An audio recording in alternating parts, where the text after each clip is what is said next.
ఈ వీడియో చూసే ముందు జై శ్రీరామ్ అని కామెంట్ చేయండి. హిందువులందరూ ఎంతగానో ఎదురు చూసే రోజు రానే వచ్చింది. భారతదేశంలో ఉన్న సమస్త హిందువులందరి చిరకాల కోరిక నెరవేరనుంది. అయోధ్యలో రామమందిర ప్రతిష్టాపన కార్యక్రమం జరగనుంది. శ్రీరామచంద్రమూర్తి మళ్ళీ రాబోతున్నాడు. 500 సంవత్సరాల ఉద్యమ పోరాట ఫలితమే అయోధ్య శ్రీరామ జన్మభూమి మందిరం. జనవరి 22వ తేదీన ఈ మహోన్నత కార్యక్రమానికి ముహూర్తాన్ని ఖరారు చేశారు.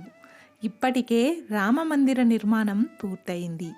శ్రీరాముడి జన్మస్థలమైన అయోధ్య రామమందిరం ప్రారంభోత్సవానికి ముస్తాబవుతోంది.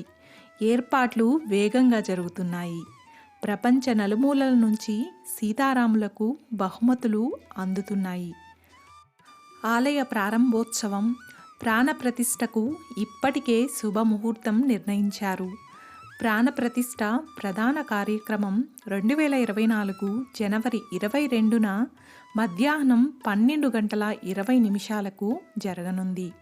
హిందూ పురాణాల ప్రకారం అభిజిత్ ముహూర్తం, మృగశిర నక్షత్రం, అమృత సిద్ధి యోగం, సర్వార్థ సిద్ధి యోగాల సంగమ సమయంలో శ్రీరాముడు జన్మించాడు. ఈ పవిత్రమైన కాలాన్ని 2024 జనవరి 22న సమలేఖనం అవుతాయి.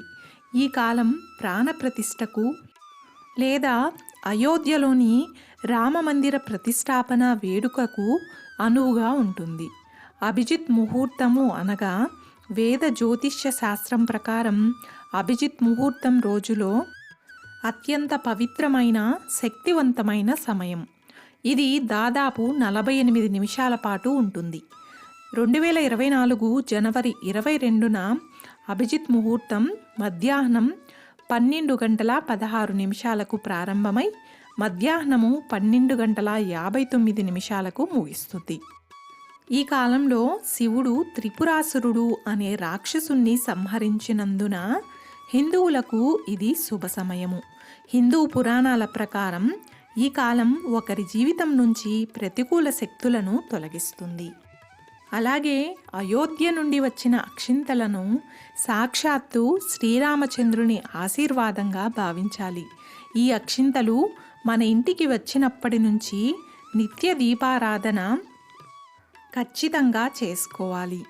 ప్రతిరోజు పూజ చేయలేని వారు జనవరి 22వ తేదీన శ్రీరామ జయ రామ జయ జయ రామ అంటూ 108 సార్లు జపించి పూజ చేయాలి.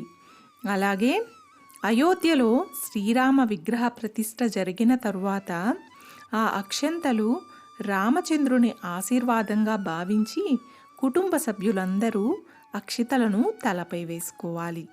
అయోధ్యలో శ్రీరామచంద్రుని విగ్రహ ప్రతిష్ఠ సమయంలో దగ్గరలోని రాములవారి దేవాలయానికి వెళ్ళి అందరితో కలిసి రామనామాన్ని జపించండి. అలాగే జనవరి 22వ తేదీ సాయంత్రం ప్రతి ఇంటి ముందు 5 దీపాలు వెలిగించి ప్రతి దేవాలయాన్ని విద్యుత్ దీప కాంతులతో అలంకరించి ఆ అయోధ్య రామయ్య విగ్రహ ప్రతిష్ఠ రోజుని మరో దీపావళిలా హిందువులందరూ జరుపుకోవాలని కోరుకుంటూ జై శ్రీరామ్.